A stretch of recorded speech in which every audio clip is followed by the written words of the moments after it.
Kutipan terbaik yang mencerminkan pendekatan Anda sebuah langkah kecil bagi manusia tetapi langkah raksasa bagi umat manusia, Neil Armstrong. Di sini kita akan mempresentasikan uh, perkerasan kaku dan perkerasan paving block. Perkenalkan, nama saya Siti Nurhaliza Ahmad dengan NIM 3020203 dan partner saya. Ya, nama saya Dimas Fatul Kolbi dengan NIM 302021000067. Nah, apa itu rigid pavement dan paving block pavement? Rigid pavement atau perkerasan kaku yaitu perkerasan jalan yang menggunakan beton sebagai bahan utama perkerasan tersebut. Perkerasan kaku itu merupakan salah satu jenis perkerasan jalan yang digunakan selain dari perkerasan lanturi yaitu aspal. Oke. Untuk perkerasan paving block pavement atau perkerasan paving block itu komposisi bahan bangunan yang terbuat dari campuran semen Portland atau bahan pelekat hidraulis lainnya, air dan agregat dengan atau tanpa bahan tambahan lainnya yang tidak mengurangi mutu beton tersebut dengan SNI 030691 1996. Untuk perkerasan yang terbuat dari campuran pasir dan tambahan atau campuran lainnya. Nah, jenis-jenis perkerasan kaku itu ada dua, yaitu perkerasan beton semen. Perkerasan beton semen itu menjadi 4 jenis perkerasan beton semen, yaitu perkerasan beton semen bersambung tanpa tulangan, perkerasan beton semen bersambung dengan tulangan, perkerasan beton semen bersambung dengan tulang, dan keempat perkerasan beton dengan pratekan. Nah, yang perkerasan beton komposit yaitu perkerasan kaku yang digunakan sebagai runway lapangan terbang atau jalan-jalan pada umumnya. Kriteria perkerasan kaku, rigid pavement jalan raya, yaitu bersifat kaku karena digunakan sebagai perkerasan dari beton, digunakan pada jalan yang mempunyai lalu lintas dan beban muatan tinggi. Dan kekuatan beton ini sebagai dasar perhitungan tebal perkerasan. Usai rencana bisa lebih 20 tahun. Nah, gambar tersebut adalah gambar yang lapisan-lapisan perkerasan beton semen dan perkerasan komposit. Ya, selanjutnya ini ada beberapa jenis-jenis paving block antara lain true pave yang bisa dilihat itu berbentuk seperti balok, lalu kubus, cobblestone atau ubin, lalu unipave, hexagon yang berbentuk segi 8, wajik, lalu ada trihex, topi uskup, dan grass block. Nah, kerusakan konstruksi rigid pavement itu terjadi apabila retak setempat dengan retak yang tidak mencapai bagian bawah dari slab, dua patahan vaulting dengan kerusakan disebabkan oleh teraturnya susunan di sekitar atau di sepanjang lapisan bawah tanah dan patahan pada sambungan slab atau retak-retak. Yang ketiga yaitu deformasi. Deformasi itu terdiri dari 3, yaitu retak setempat, retak yang tidak mencapai bagian bawah dari slab, 2 patahan floating, kerusakan yang disebabkan oleh tidak teraturnya susunan di sekitar atau di sepanjang lapisan bawah, dan ketiga yaitu deformasi, yaitu ketidakrataan pada arah memanjang jalan. Yang keempat yaitu abrasi. Abrasi adalah kerusakan permukaan perkerasan beton yang dapat dibagi menjadi 3. Yang pertama lapisan butir, di mana agregat lapis permukaan jalan terlepas dari campuran beton sehingga permukaan jalan menjadi kasar. Pelicin, posling, di mana campuran sebelas beton dan agregat pada permukaan menjadi amat licin disebabkan oleh gesekan dan aus. Terjadinya permukaan jalan disebabkan oleh gesekan roda kendaraan. Oke, untuk selanjutnya klasifikasi paving block. Yang pertama, paving block mutu A digunakan untuk jalan paving block A yang disyaratkan kuat tekan minimal 35 MPa dan rata-rata 40 MPa. Untuk yang kedua yaitu paving block mutu B, digunakan untuk peralatan parkir.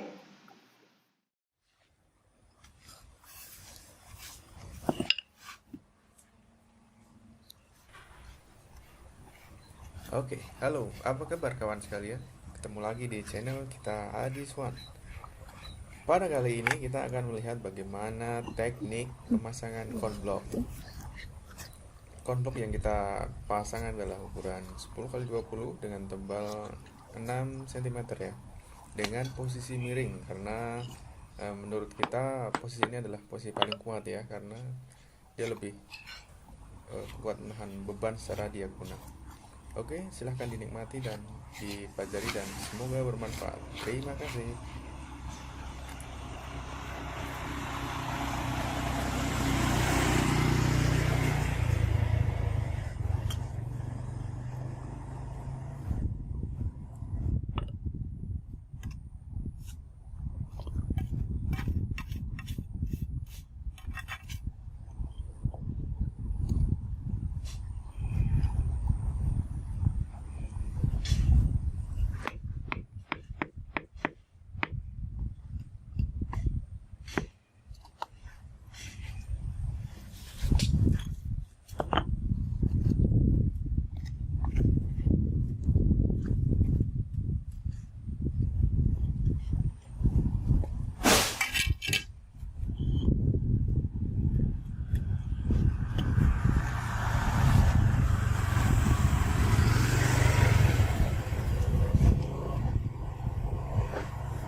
keuntungan kerugian rigid pavement itu apa sih? Yaitu keuntungan struktur perkerasan lebih tipis kecuali untuk area tanah lunak yang membutuhkan struktur fondasi jalan lebih besar daripada perkerasan kaku.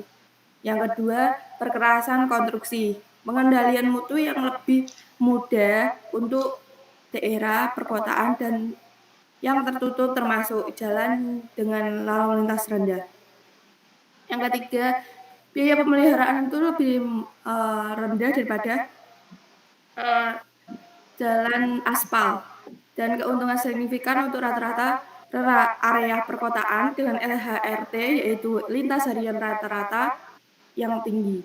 Yang keempat, pembuatan campuran yang lebih mudah, contoh tidak perlu pencucian pasir. Dan kerugiannya ada 3 yaitu biaya lebih tinggi untuk jalan dengan lalu lintas rendah, 2 rentan terhadap retak jika dilaksanakan di atas tanah asli atau yang lunak. Yang ketiga, umumnya memiliki kenyamanan berkendaraan yang lebih rendah. Oleh karena itu, perkerasan kaku seharusnya digunakan untuk jalan dengan beban lalu lintas tinggi.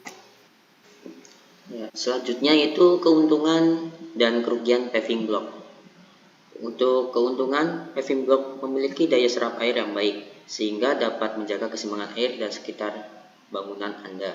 Yang kedua, paving block relatif lebih ringan dibandingkan dengan betonan atau aspal, sehingga dapat dijadikan satu penampang utama agar fondasi rumah dapat tetap stabil. Lalu yang ketiga yaitu dapat tampil dalam berbagai motif, bentuk, warna, dekorasi, dan desain yang tidak seperti biasa digunakan untuk trotoar umum yang berkarakter monoton yang lazim disebut konblok. Lalu yang keempat, lebih irit biaya dibandingkan dengan pelapisan dengan menggunakan batu alam. Dan yang terakhir yaitu dapat didesain sedemikian rupa untuk tampil lebih artistik dan dijadikan eksterior yang menawan, baik untuk luasan tanah skala kecil ataupun besar. Terutama pada eksterior, penampilannya dapat dipadukan dalam desain eksterior untuk semakin membuat rumah nyaman dan asri. Untuk kerugiannya menggunakan paving block ini, yang pertama yaitu pasangan paving block mudah bergelombang bila pondasinya tidak dipasang dengan kuat. Yang kedua, paving block juga kurang cocok untuk dipasang di lahan yang dilalui kendaraan berkecepatan tinggi, sehingga paving block hanya cocok untuk dipasang di lahan yang dilalui kendaraan berkecepatan rendah saja, misalnya lingkungan permukiman dan perkotaan yang padat. Oke, terima kasih atas presentasi kedua dari kelompok kami. Maaf jika salah kata maupun salah perilaku. Sekian. Wassalamualaikum warahmatullahi wabarakatuh.